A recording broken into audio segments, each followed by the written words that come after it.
मैं बात कर रहा हूं कच्छाधारियों का। हाफ पैंट पहनने वाले आजकल फुल पैंट कर लिए। तो ये जो हाफ पैंट वाले हैं, ये आजकल देशभक्ति का प्रमाण पत्र बांट रहे हैं। कहते हैं कि इतिहास के बारे में झूठ बोला जा सकता है, लेकिन इतिहास बदला नहीं जा सकता। और बाबा साहब भीमराव अंबेडकर तो एक मजेदार बात बोले हैं कि जिनको इतिहास की समझ नहीं होती वो इतिहास नहीं बनाते हैं। इसीलिए ये इतिहास तो बना नहीं सकते हैं, इतिहास बदल नहीं सकते हैं, लेकिन इतिहास के बारे में झूठ जरूर बोल सकते हैं।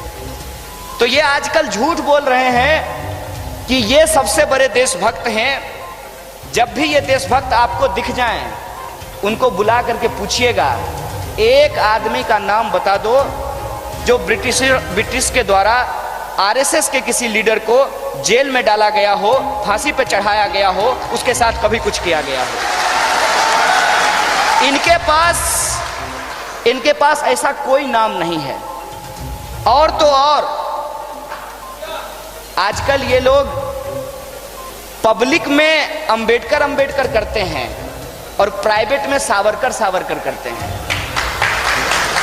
तो जो सावरकर जी थे, सावरकर जी ने अंग्रेजों से माफी मांग ली थी, इस बात का इतिहास है। और जो सावरकर के चेले हैं, वो अंबेडकर के चेलों से आजादी पे कोई मुकाबला नहीं कर सकते हैं, कोई बहस नहीं कर सकते हैं।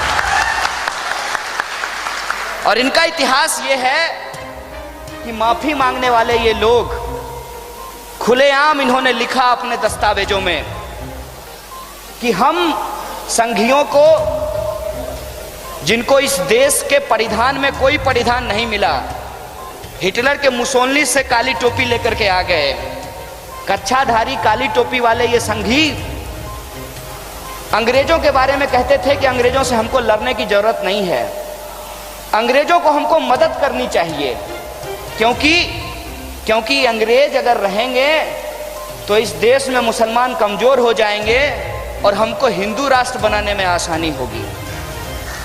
ये इनकी सोच समझदारी थी।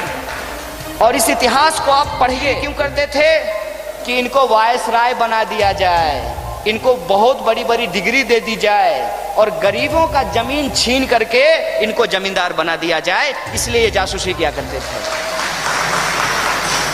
उस समय अंग्रेजों की जासूसी करते थे, देश के आजादी के आंदोलन में हिस्सा नहीं लिया। और जब देश का संविधान लिखा जा रहा था तो आरएसएस ने कहा कि एक अछूत के द्वारा लिखे गए संविधान को हम नहीं मानेंगे।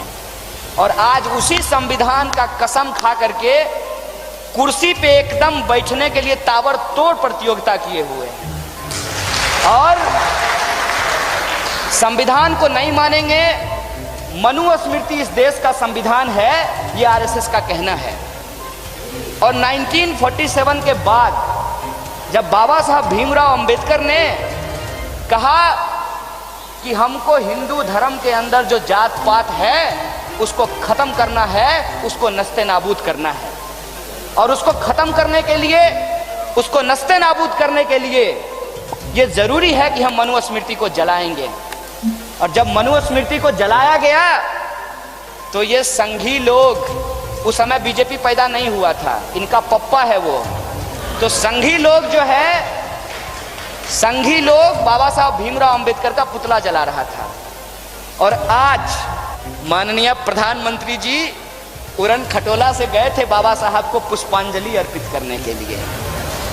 बहुत बढ़िया बात है। अंबेडकर को जलाने से लेकर के अंबेडकर का मूर्ति लगाने वाले, जब तक मनुस्मृति नहीं जलाओगे तब तक नहीं मानेंगे कि तुमको इस देश के संविधान में भरोसा है।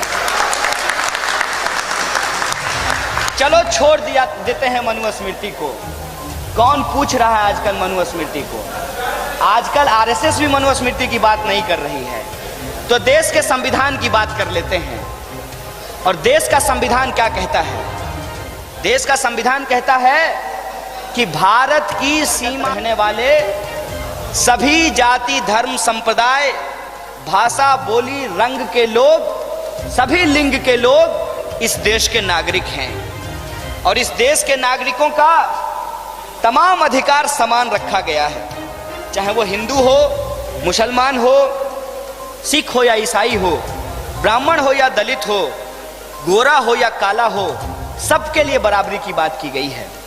जब सबके लिए बराबरी की बात की गई है तो उस बराबरी का हक जब हम मांगते हैं, जब हम कहते हैं कि हमको मनुवाद से आज़ादी चाहिए, हमको जातिवाद से आज़ादी चाहिए, जो धार्मिक उन्माद है, जो सांप्रदायिकता है, हमको उससे आज़ादी चाहिए, समाज के अंदर जो गरीबी, लूट और भूख है उससे हमको आज़ादी चाहिए, और हर एक इंसान को, चाहे वो अमीर हो या गरीब हो, महिला हो या पुरुष हो, ब्राह्मण हो या दलित हो, हिंदू हो या मुसलमान हो, सबको आत्मसम्मान से जीने का हक है। हमको इस आत्मसम्मान की आज़ादी चाहिए। तो इस बात से आपको पेट में दर्द क्यों होता है?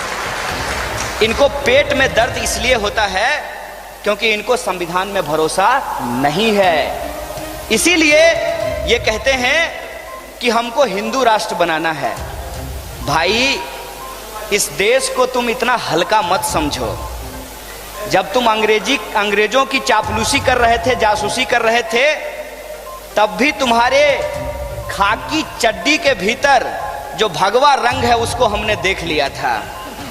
और आज भी देशभक्ति के नाम पर, राष्ट्रभक्ति के नाम पर तुम्हारा बगल बच्चा ध्रुव सक्सेना और उसके बच्चे पाकिस्तान की जासूसी कर रहे हैं, उसको हमने देख लिया है। तुम हमको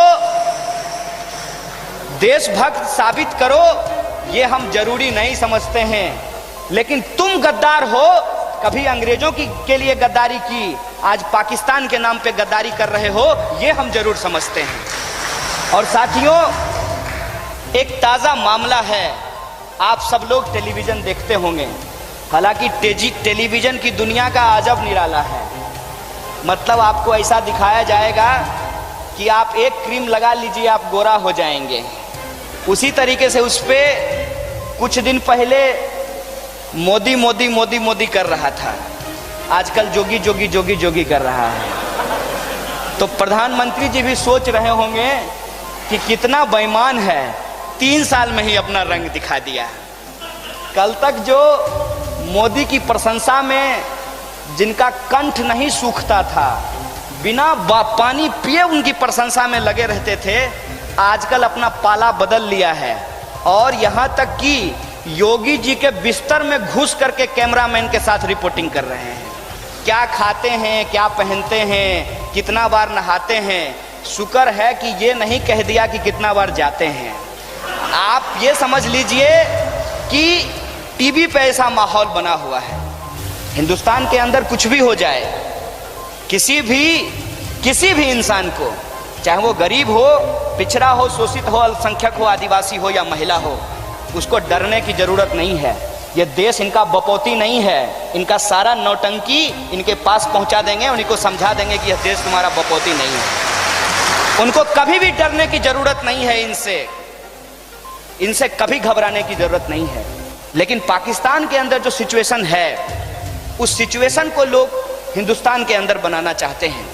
इसीलिए आप बार बार देखेंगे, जब आप न्याय प्रक्रिया को सुधारने की बात करेंगे, सरकार को सुधारने की बात करेंगे, सिस्टम को कानून के हिसाब से, संविधान के मूल्यों को समाज में लागू करने की बात करेंगे, सबको शिक्षा और सबको काम, सबको चाहिए आत्मसम्मान, इसकी बात करेंगे, तो आपको कहा जाएगा कि ये देशद्रोही है, इसको पाकिस्तान भेज दो।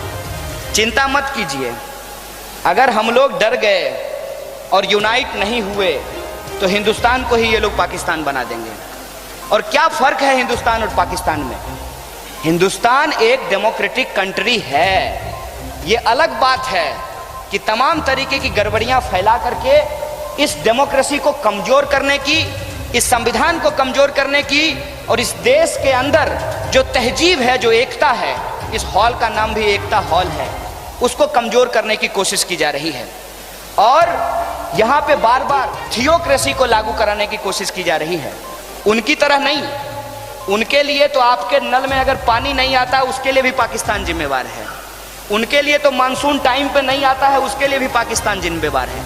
तो संघियों की तरह नहीं, एक सच्चे हिंदुस्तानी की तरह कि हिंदुस्तान में भी लोकतंत्र कायम रहे और दुनिया के दूसरे मुल्कों में भी अगर लोकतंत्र के ऊपर हमला होता है, हम अपनी आवाज को मुखर करेंगे।